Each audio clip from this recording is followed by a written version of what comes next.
og en dejlig scoring. Sæsonen, hvor IK skal forsøge at forsvare sit danske mesterskab.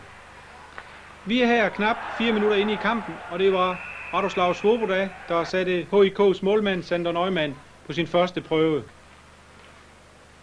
Starten på kampen blev et sandt Esbjerg-pres.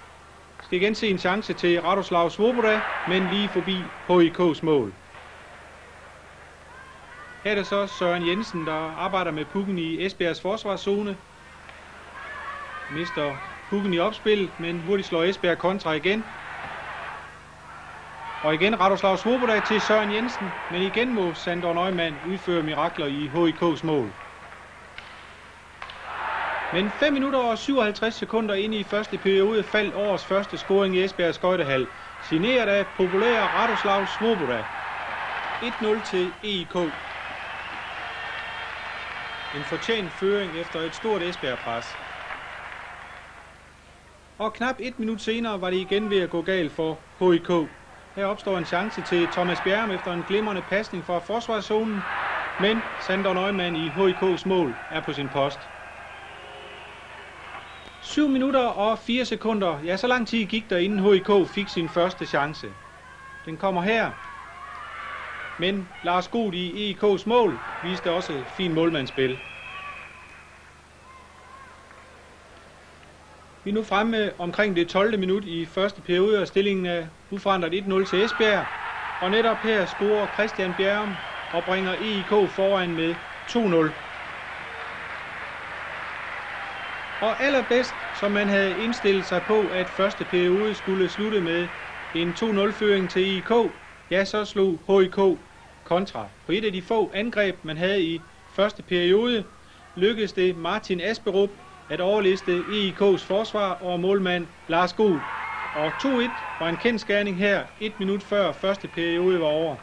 En periode, der talte en skudstatistik på 25 til EIK og kun et enkelt til HIK. Vi er nu i starten af anden periode. En periode, der viste sig ikke at blive nær så underholdende som første periode. Igen målmand Sander Neumann, der klarer for HIK.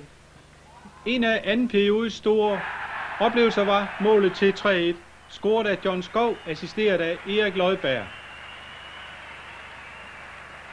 Men anden periode var ikke så fyldt med chancer, som tilfældet var i første periode. En chance opstod der dog her knap 17 minutter ind i anden periode, og det er en chance til Christian Bjerrum. Først målmand Sander Neumann, og HIK forsøger at etablere et angreb.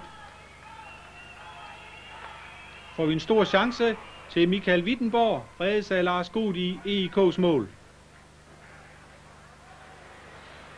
Men anden periode æbbede ud, og en 3-1-føring til Esbjerg var i underkanten af det fortjente.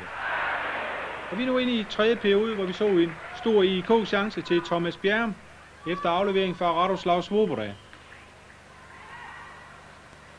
Og her knap 3 minutter inde i tredje periode skal vi se en ny Esbjerg-chance. Det tilfalder holdkaptajn Carsten Vestergaard.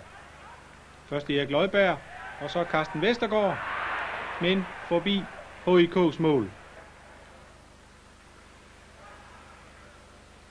Også i tredje periode var det så med chancer til HIK, men en tilfælde der holdt knap 7 minutter inde i perioden, og det er Zoltan Neumann, der får chancen, men Lars God igen på sin plads. Igen var det EIK, der havde initiativet. Ser en chance til EIK her knap 9 minutter inde i tredje periode. Men igen klarer Sander Neumann i HIK's mål. Herefter livede HIK lidt op. Vi skal se en chance til HIK af Henrik Petersen. På et tidspunkt, hvor EIK har en mand i straffeboksen. Men Esbjerg slap med skrækken, og uforandret 3-1 til EIK. Og allerbedst, som man havde indstillet sig på, at kampen ville slutte med 3-1 til EIK, ja, så tog HIK sin ellers velspillende målmand ud for at satse lidt i kampens sidste minutter.